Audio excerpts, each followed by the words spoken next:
Hey folks, Papa Boris here, playing some more Altered. This is going to be an important game in my life here because we're going to go Yzmir, and I'm not saying I'm necessarily going to give up on this faction if this game doesn't go well, but I'll be closer to that point. I've been reading the subreddit, and it does seem like there is some agreement that the three factions I think are the best, Bravos, which my opponent is, Muna the Druids, and Ordis the Token people, are the strongest, and the other three are kind of worse.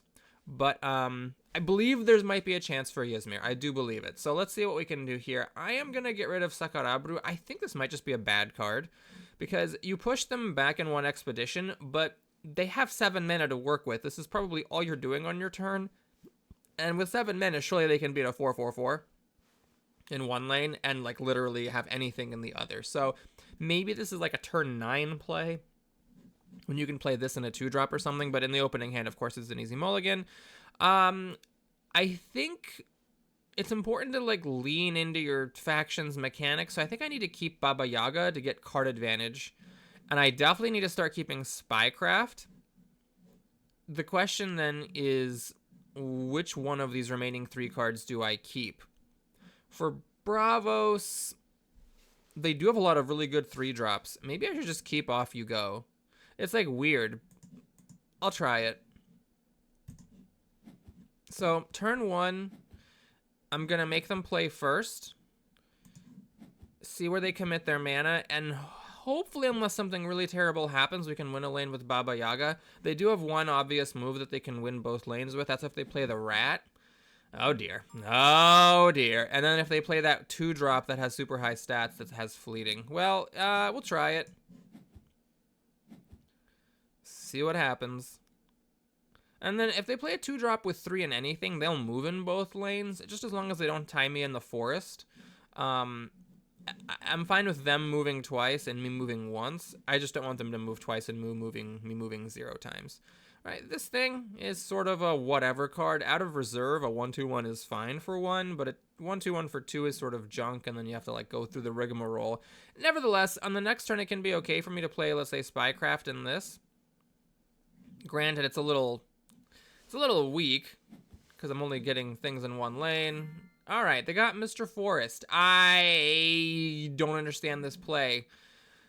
Okay, so trying to understand it, I guess this sets up a boosted Mr. Forest for next time, which makes sense. That's fair, but right now, notice it doesn't actually move them, so I'm completely fine with that. The 3 needed to be either of the other stats. It's unlucky for them that it happened to be exactly Forest. But not necessarily saying my opponent's a moron or that they made a misplay or something, just that it's maybe not the play I would have made. I don't think setting up Mr. Forest is worth it. Maybe it is. Let's say, you have 2 mana. You have nothing to do with it. Maybe you do just throw this out there so you can get a big thing next time. Okie doke. So we have what? I want to try to keep the Sabotage. Not throw away my Sabotages.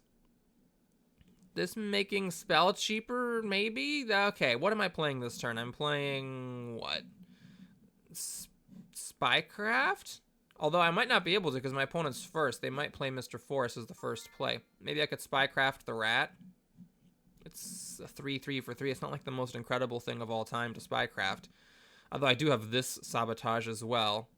Might actually make more sense for me to Tooth Fairy to get the Sabotage and board presence, and then with my other 2 I play the Yzmir Stargazer. That would mean I'm getting rid of the Studious Disciple. Feels weird. Maybe I should be trying to play this and then get the frickin', reserve ability.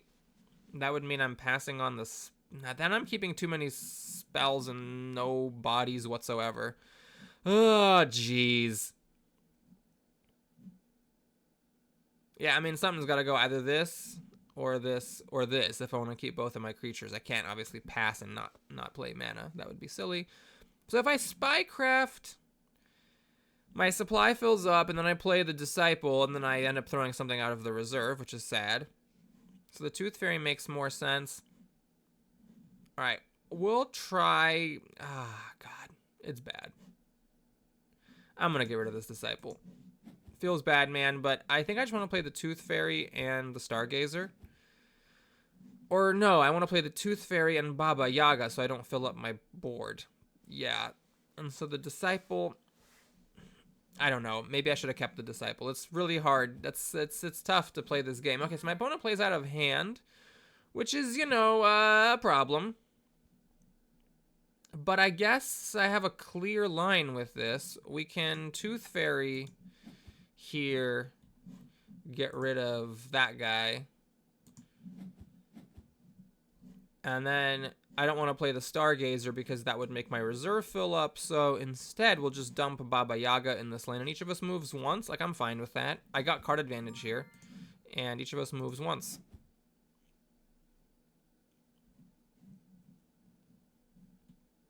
Oh, right. And my opponent's out of mana. Okay. I can't actually use my removal spell on this thing because it's 3 hand cost or less. This does not have the battle cry coming out of the reserve, which is important. And we've got this. Discard target character or permanent. Well, that actually would work against this thing.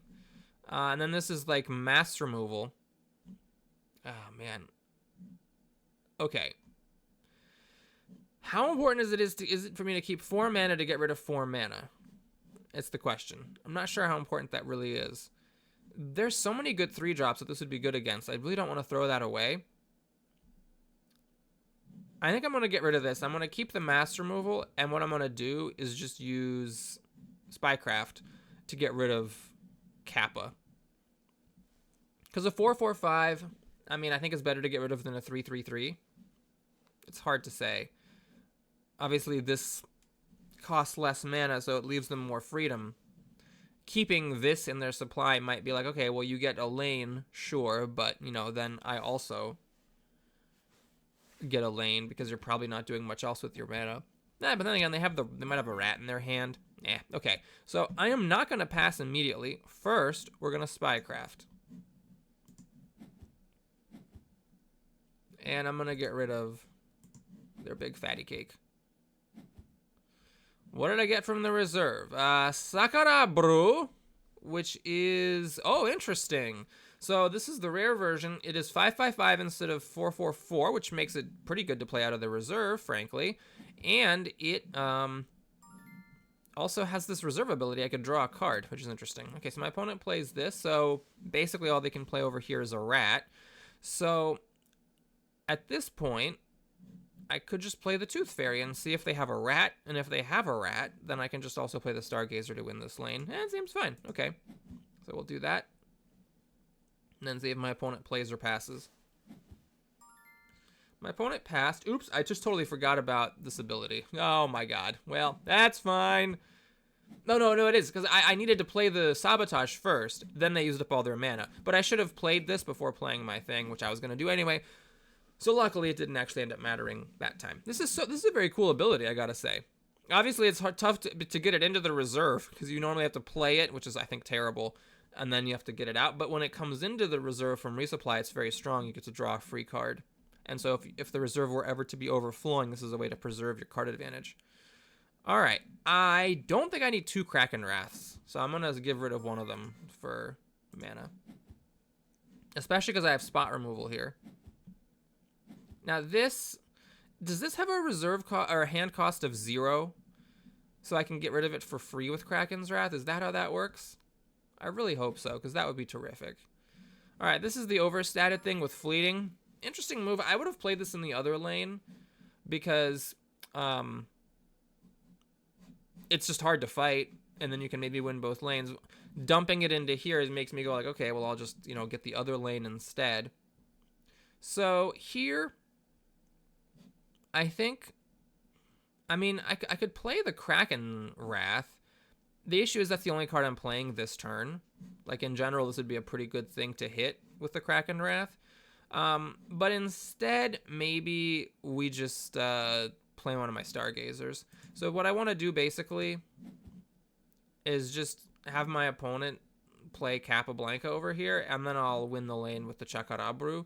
Now, you might say, well, Boris, you could have won the lane with the Sakurabru and then not had to use your Stargazer, but I actually don't mind the Stargazer going into the reserve because then it's a 1/2/1 for 1, and, you know, it was a good way for me to use my mana. Had I played this and had 2 mana left over, I would have just probably played this. I would have used my mana. Oh, my opponent's doing nothing. I don't get it. I don't get it. Why not play Kappa, or the Rat for that matter, and fight this lane? Shoot, I think it may be the case that my opponent doesn't know what they're doing. I am starting to get concerned that that is a situation.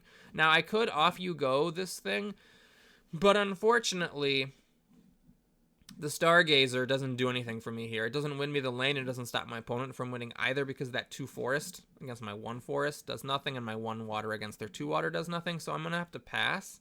I could, of course, do a weird move, like I could play the Stargazer and then draw a card with this. So my Stargazers both go into the reserve, and I have 2 1/2/1s, but I think that's a little bit aggressive. I'm just going to pass here.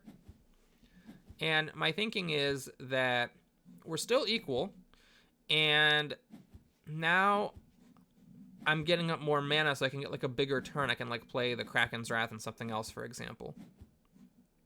Alright, Beauty Sleep could be really good because it could be a way to like sneak a win out. You want to play this like the last turn of the game. Alice, such an annoying card. A 2/2/4 for 3 isn't great, but the water is good here. So I could keep that. Ah, man, I just want to keep all these cards, but obviously I need to play one of them. What am I getting rid of? Crud, it's just so difficult. This is so difficult. Because I want this for spot removal, I want this for the mass removal, and to get rid of a token next round. This is just a good card. And do I get rid of Alice? It seems crazy to get rid of Alice. So what am I doing this turn for 7 mana? It may be like, well, I don't want to play this turn, right? I want to get the token with it because I believe the token has a hand cost of 0. Although I don't know. I guess we'll find out. This would be good against the Rat that they might play.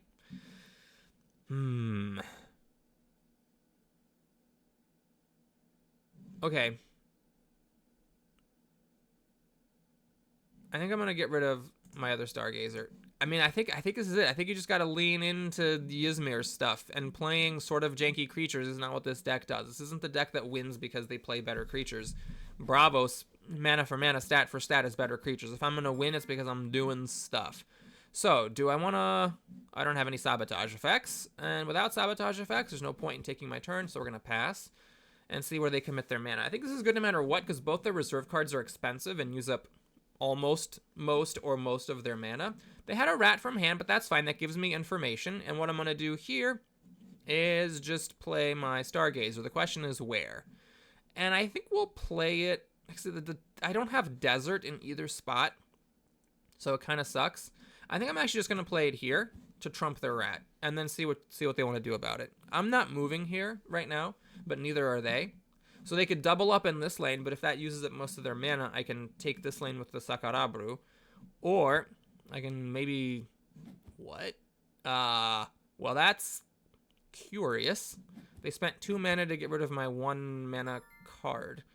And I can even play it from hand now for 2 mana. Now, is that bad? If I do that, I have 4 mana left. Still can play the Sakarabru. Yeah, I think that's fine. Let's just not give anything away. Let's push the card advantage. They're actually out of cards here. They're just totally out of cards. And I don't know why they're passing. I mean, they might be thinking, well, if I play this, my opponent can win with that. But I think you just got to do it, right? Otherwise, this just sits here forever, and you never get anywhere. Okay, well, I will just... Let's see. Oh, because this got put into my hand, so it's actually going to go into the reserve. Oh, that's weird.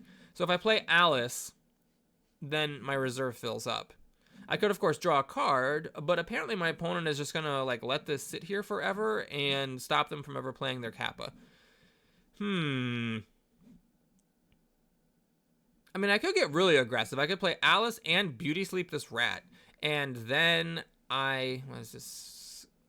Ignore its stats. Yeah, so then I actually am 1 space away from winning.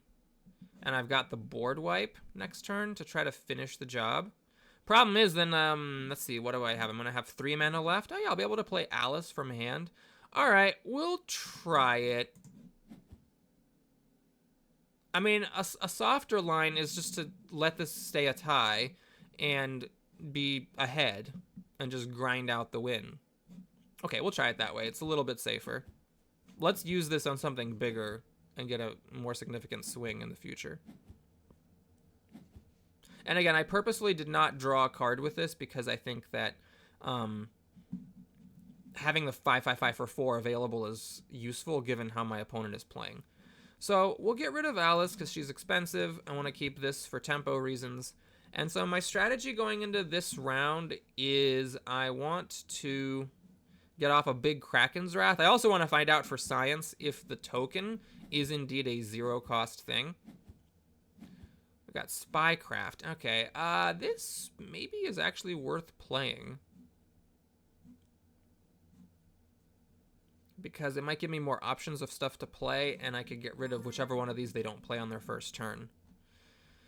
Do I get rid of Lady of the Lake? Just keep on getting rid of all of my creatures? I mean, this is water. I get 3 of the relevant stat for 2 mana. Seems like the kind of thing you'd want to keep.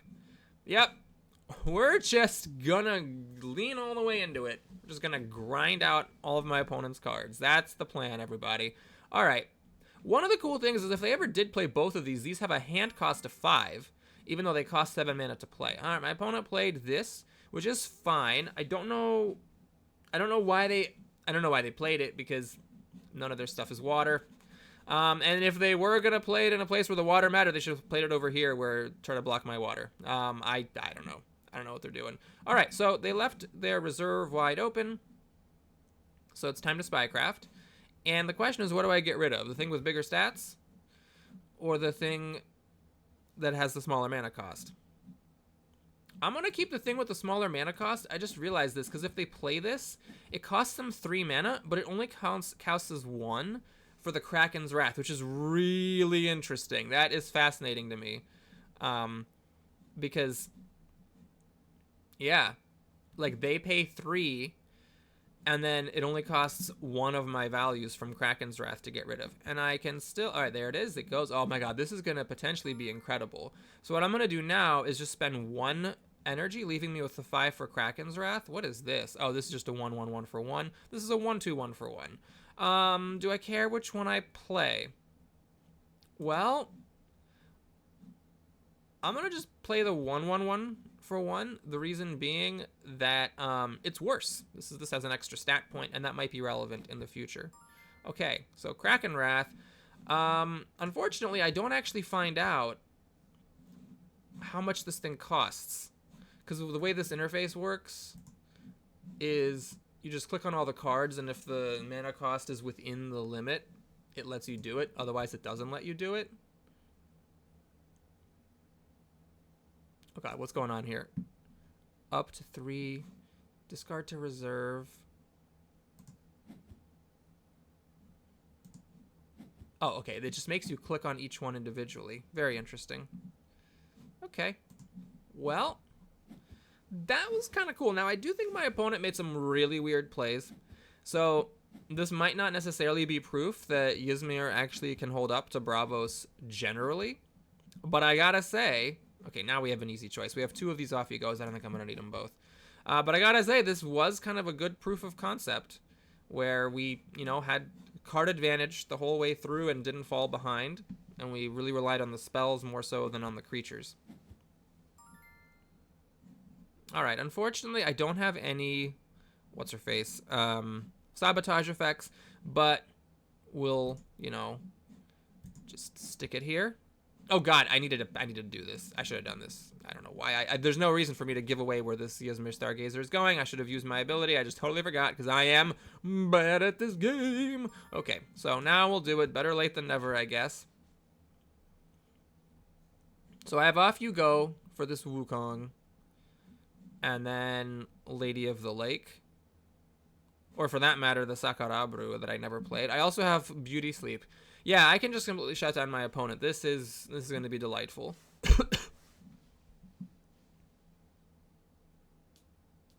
My opponent tragically has this really good card, but is in 2 regions where there is no water. So that is a little bit unlucky for them. They're going to play it for nothing. This does literally nothing, and I mean literally nothing here. It's both of us don't move off of water. None of us move off of water anywhere. This should have just stayed in the reserve. I guess their tempo, like waiting... but that's fine. So what I'm going to do is just play Lady here. And then we're gonna off you go this thing and beauty sleep whatever other thing they play. Unless, of course, with 3 mana they can play 2 creatures, in which case I've been a little bit remiss and careless. Because then I can off you go 1 and beauty sleep another, but they still have a 3rd character that's relevant. Of course, I am winning both lanes after this and one of their cards disappears. And I only need to win 1 lane to finish this off.